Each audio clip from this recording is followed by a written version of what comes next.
Berkaitan dengan pengangkatan P3K paruh waktu, Menteri Pan-RB sudah mengeluarkan surat nomor 3832 garis miring M dan seterusnya tahun 2025. Nah, tahapan termasuk jadwalnya ini kemudian diperbaharui dengan surat yang terbaru yaitu 4014.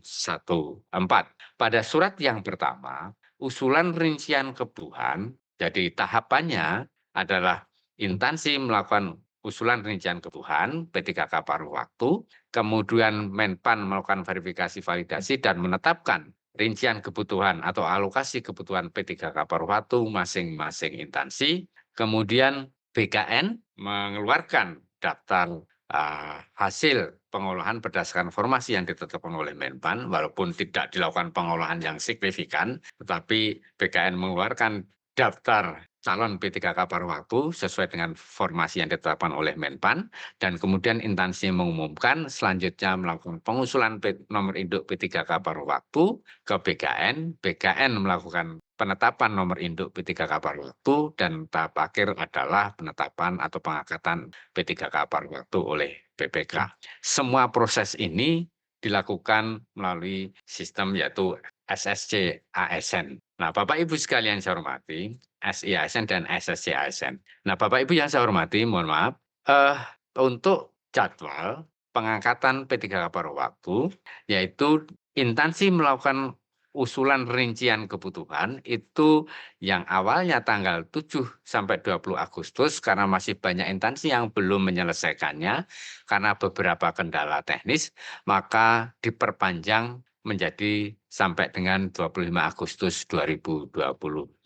Kemudian Menpan akan menetapkan, sekarang sudah menetapkan sebagian, yaitu penetapan kebutuhan itu mulai tanggal 21 sampai 30 Agustus, kemudian sesuai dengan perpanjangan usulan rincian kebutuhan tadi, maka penetapan kebutuhan pun jadwalnya diperpanjang menjadi 4 September. Jadi sebenarnya hari ini mestinya sudah selesai penetapan kebutuhan.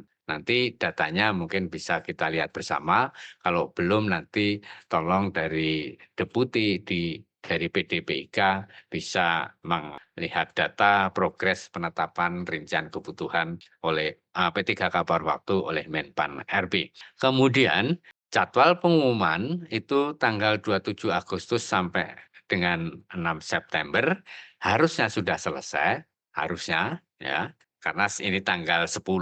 Kemudian pengisian DRH sampai dengan 15 September. Jadi hari ini sebenarnya adalah proses antara pengisian DRH dan penetapan nomor induk P3K paruh waktu.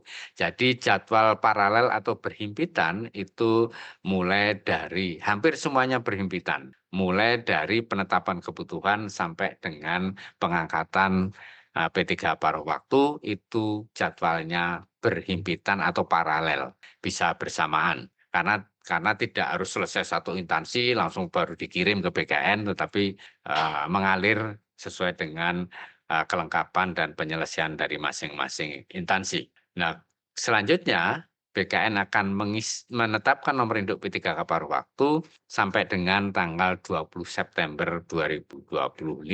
Jadi ada dua tugas yang cukup besar dari BKN, yaitu menyelesaikan nomor induk P3K yang tadi karena waktunya hari ini terakhir, sehingga usul dari instansi banyak yang masuk 2 hari ini, semalam kemarin dan semalam itu cukup besar, mungkin 50-an ribu usul masuk untuk penetapan nomor induk P3K, dari totalnya tadi sekitar 70 ribuan, dan ditambah dengan penetapan nomor induk P3K paruh waktu.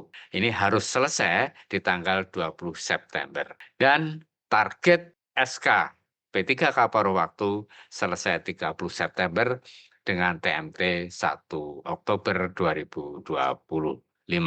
Sehingga kalau ini berhasil kita selesaikan bersama, maka arahan Bapak Presiden bisa kita selesaikan, yaitu pengangkatan P3K paling lambat TMT-nya 1 Oktober 2025. Lanjut slide. Nah, mekanisme pengusulan tadi sudah saya singgung, Bapak Ibu sekalian, dan minggu lalu juga sudah saya sampaikan, jadi tidak saya sampaikan secara detail. Yang pasti adalah calon P3K paruh waktu yang dapat diusulkan adalah mereka-mereka yang sudah mengikuti seleksi P3K tahun 2024 dan tidak mendapatkan alokasi formasi. Siapa mereka yang berhak mengikuti seleksi PTKK 2024 itu bisa kita tahu bersama. Khusus untuk tenaga non-ASN dari THK 2 dan tenaga non-ASN yang ada dalam database BKN, mereka bisa saja mengikuti seleksi CPNS dan tidak lolos, itu bisa diangkat menjadi P3K paruh waktu. Nah, instansi kita tahu bersama bahwa ada keterbatasan anggaran dan lain sebagainya, atau sudah tidak dibutuhkan lagi, atau meninggal dunia, tenaga non-ASN sudah meninggal dunia, atau mengundurkan diri, sudah tidak bekerja lagi, maka instansi itu mengusulkan rincian kebutuhan BAINIM itu semua harus disampaikan, baik yang diusulkan untuk diangkat menjadi P3K paruh waktu maupun yang tidak diangkat, yang tidak diusulkan. Bagi yang tidak diusulkan harus disertai dengan alasan mereka tidak diusulkan untuk diangkat menjadi P3K paruh waktu. Alasannya sudah disiapkan by system, tinggal memilih template yang sudah tersedia. Kemudian setelah selesai semua, instansi submit dengan melampirkan SPTJM dari pejabat pembina kepegawaian. Selanjutnya, Menpan akan melakukan verifikasi validasi dan menetapkan rincian kebutuhan P3K paruh waktu untuk masing-masing instansi. Kemudian lanjut pada pengumuman dan pengisian DRH, penetapan nomor induk, dan penetapan SK pengangkatan P3K paruh waktu. Lanjut. Bapak Ibu sekalian, nanti tolong Pak dari teman-teman Sidiki mungkin kalau disiapkan data instansi yang belum usul P3K paruh waktu atau yang sudah diprogres penetapan rincian kebutuhan, pokoknya progres pengangkatan P3K paruh waktu. Mohon di akhir acara ini kalau bisa ditayangkan. Nah, Bapak Ibu sekalian, itu terkait dengan P3K paruh waktu. Saat ini prosesnya beriringan, proses penetapan rincian kebutuhan oleh Menpan, pengisian DH oleh para calon P3K paruh waktu, dan juga penetapan nomor induk P3K paruh waktu, dan bisa beriringan juga dengan penetapan SK pengangkatan P3K paruh waktu. Mohon dukungan Bapak Ibu semuanya, pengelola kepegawaian instansi, agar pengangkatan P3K paruh waktu bisa kita selesaikan di akhir September 2025 ini. Nah, selanjutnya Bapak Ibu sekalian, kami sampaikan SE Kepala BKN nomor 6 tahun 2025 terkait dengan tata cara penetapan nomor induk P3K paruh waktu. Kita ketahui bersama bahwa mereka-mereka yang akan diangkat menjadi P3K paruh waktu itu mereka sudah bekerja di tempat masing-masing atau di instansi masing-masing. Rasa-rasanya kita tidak akan memperkerjakan orang-orang yang kita nilai tidak layak baik secara kompetensi maupun secara perilaku ataupun integritas. Maka pada proses pengangkatan P3K paruh waktu itu, usul penetapan NIP kami sederhanakan persyaratannya. Persyaratan yang kira-kira memberatkan bagi teman-teman calon P3K itu kita sederhanakan. Persyaratannya hanya pas foto formal berlatar belakang merah, kemudian ijazah dan transkrip nilai. Kalau ijazah SLTA biasanya di belakang ijazah itu ada transkrip nilainya, walaupun ya transkrip nilai ini hanya untuk memastikan bahwa betul-betul ijazahnya benar lah gitu. Bukan berarti kalau nilainya jelek terus tidak diangkat atau nilainya bagus tidak diangkat. Ya. Kemudian surat pernyataan 5 poin. Sebenarnya ini kan dalam satu surat pernyataan ditandatangani yang bersangkutan dan bermuatan.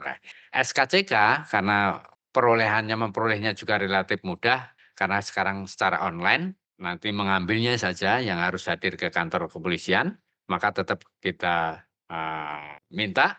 Kemudian ini yang perlu menjadi perhatian Bapak Ibu sekalian, untuk secara pengaturan di Permenpan maupun di peraturan BKN bahwa untuk pengangkatan atau usul NIP nomor induk calon ASN itu harus melampirkan surat keterangan sehat jasmani dan kejiwaan dan juga bebas dari nafsa, narkotika, prekursor, dan zat aditif lainnya.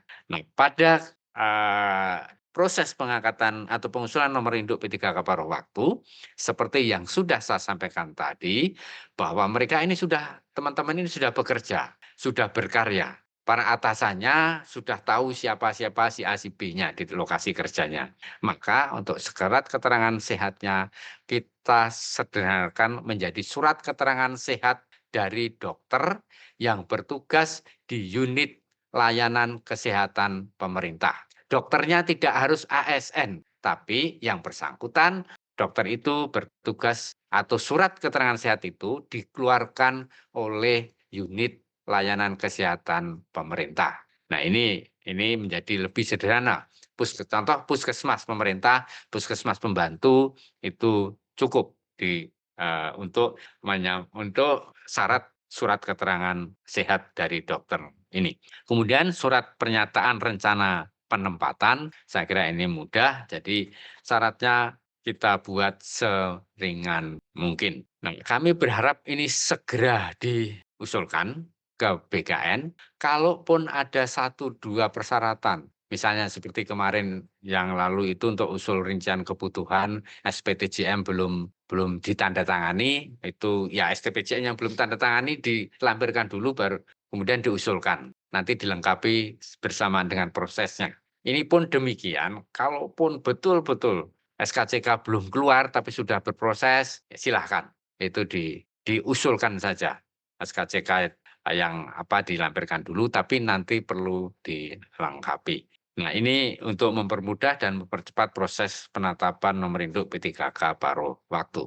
Nah, mekanismenya tadi sudah saya sampaikan sebetulnya, jadi tidak akan saya ulang. Untuk P3K, untuk instansi daerah, untuk pemerintah daerah, usulnya disampaikan kepada kantor regional BKN. Dan untuk yang kementerian lembaga, usul disampaikan kepada kepala BKN, dan ini semuanya by system yaitu SSC ASN untuk pengisian DRH-nya, dan usul nomor induknya melalui SI ASN. Nah, itu Bapak Ibu sekalian terkait dengan penyelesaian atau pengangkatan P3K termasuk P3K paruh waktu.